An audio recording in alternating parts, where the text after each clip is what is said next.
If you simplify no other space in your house, simplifying your kitchen will make the biggest impact and make you really enjoy your kitchen again. It's easy to keep clean. I do more cooking when it's simplified. So today I want to show you inside our minimalist kitchen and also talk through kind of some of the guidelines that I used to simplify it.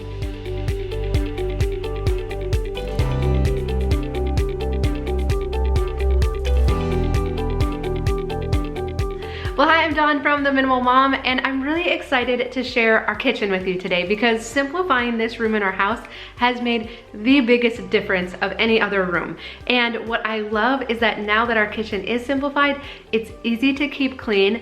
I cook way more, we waste less food, and like many of you have noticed, when the kitchen's clean, it's easier to keep the rest of the house clean. So it's been kind of magical to have it simplified. So today we'll show you our kitchen, talk through kind of the guiding principle that I used to simplify our kitchen and to keep it simplified now, and then also answer some questions that come up frequently like, where's your fruit and what do you do when you entertain?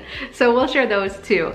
But really when it comes to simplifying our kitchen, the mantra that's always going through my head is one or none. I'm always wondering, could we get by with only one of an item or none at all? And so I want to show you some of the things that we have simplified down to one and then the logic behind it, because sometimes it seems like that makes no sense, right? Okay, so let's go into like the utensil drawer. So one set of measuring spoons.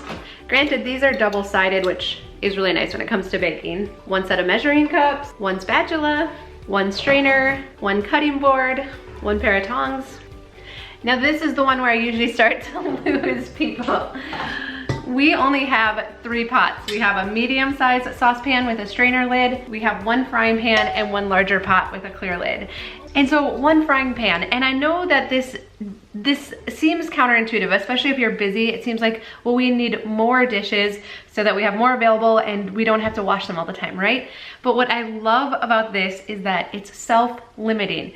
If someone uses the frying pan and then someone else wants to make something in a frying pan, they have to wash this. So we don't get stacks and stacks of dishes next to the sink. And especially, aren't pots and pans the worst to wash? If they don't get washed right away, it's just, they're the worst, right? And so I love that next to our sink is never stacked up with dirty pots and pans anymore. Especially if we're busy, because we need our kitchen to feel like it's easy to maintain and that it's not gonna take forever to get it cleaned up if it seems a little bit messy. So similarly, we've applied that same principle to only having one place setting per person in our household. And again, I know this feels backwards, right? Especially if we're busy, because you think, well, I'm gonna be doing dishes all the time, right? If we only have one place setting. And it's true, you do dishes more frequently, but again, we avoid the stacks and stacks of dirty dishes next to the sink or stuff that needs to go in the dishwasher because it's self-limiting, and that is a beautiful thing. And it takes a little getting used to. I totally understand that. And you do have to do some training then with the people in your household that they are gonna have to wash their own dishes, right? But once you get settled into it, I can't believe how awesome it functions, and I couldn't imagine going back to any other way. So let's also talk about things that we have simplified down to none or 0 in our kitchen. And it really comes down to a lot of the gadgets and the small appliances. And when I really started paying attention, I realized that these items generally were pretty singular in purpose, that they weren't very multifunctional. So I might have a tool that's meant to chop things up or to slice things up really quickly. However, I rarely used it because it took extra time to clean up, where if I just have a cutting board and a sharp knife, it works just as well. I love what Joshua Becker says. He says, my grandma had a smaller kitchen with way less things in it, and she was a much better cook than I was, right? And so when you look at an actual chef's kitchen or someone that does a lot of cooking and cooks well, they don't have all the gizmos and gadgets. They have quality items that serve multiple functions. And so investing in a good knife. Actually, I'll link to my favorite knife set down below. It was very inexpensive, but it has been awesome. The chef's knife in it is great, and the paring knives in it are awesome. We've had it for over 5 years now, so it was like, it's under $20 on Amazon. I'll link to that down below. Anyway, we don't always have to even spend a lot of money on these things.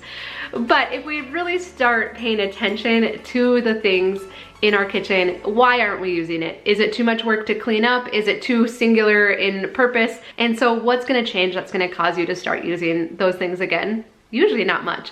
But of course, when it comes to the kitchen, one of the best things we can do is use a quarantine bin and just put those things into it, see if we miss them at all. I actually asked Diana, so in a video with Diana where we simplified her kitchen, we created a quarantine bin for her, and I said, have you missed any of those items in that bin? And she said, oh my goodness, I totally forgot it was in the basement, right?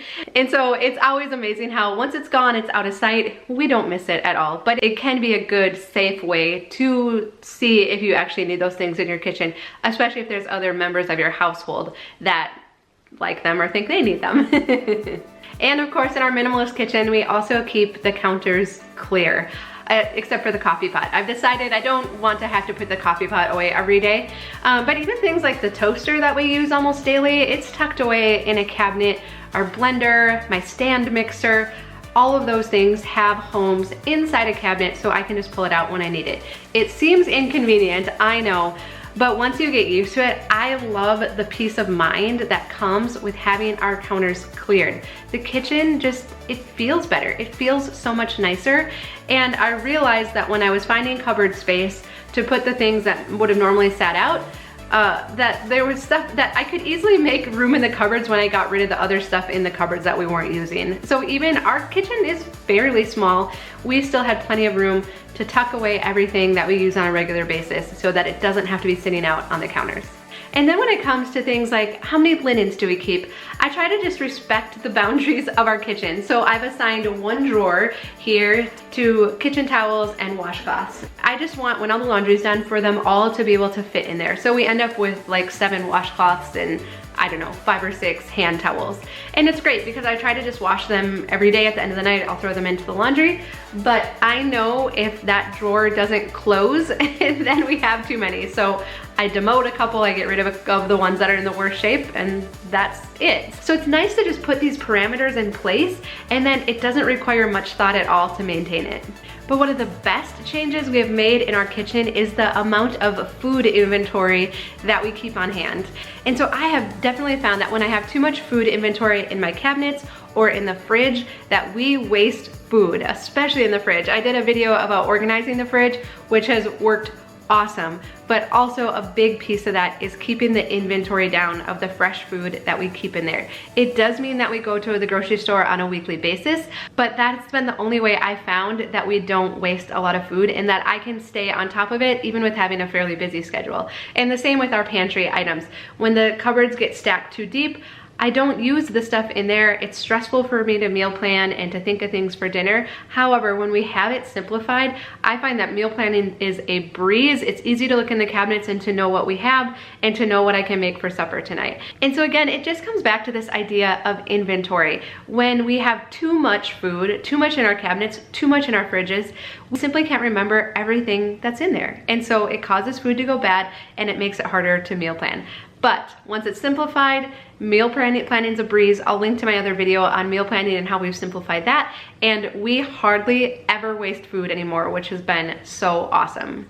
But what about fruit, right? The question always comes up, where do you keep your fruit? So we keep the fruit in the pantry cabinet. I know you're not supposed to keep like bananas with other, I don't know. They usually get eaten pretty quickly.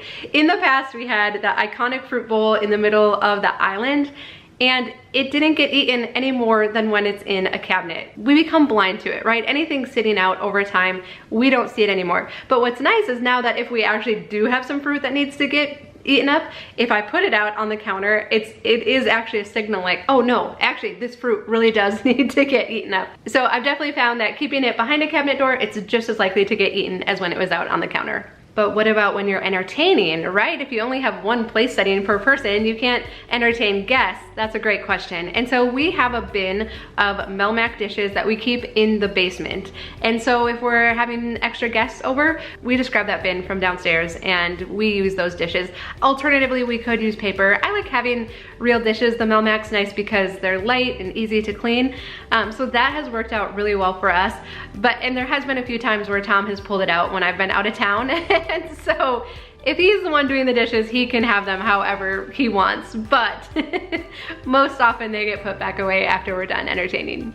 But overall, I feel very confidently that if you do take the time to simplify your kitchen, we have more videos on that too, that you are gonna be so happy that you did, that you will notice too that it's easier to keep clean, that your family likes it. I say this all the time, but Tom's often said that when the kitchen's clean, it feels like life is under control. And I think a lot of us can relate to that. Oh, I also didn't talk about the paper clutter that tends to find its way into kitchens for whatever reason.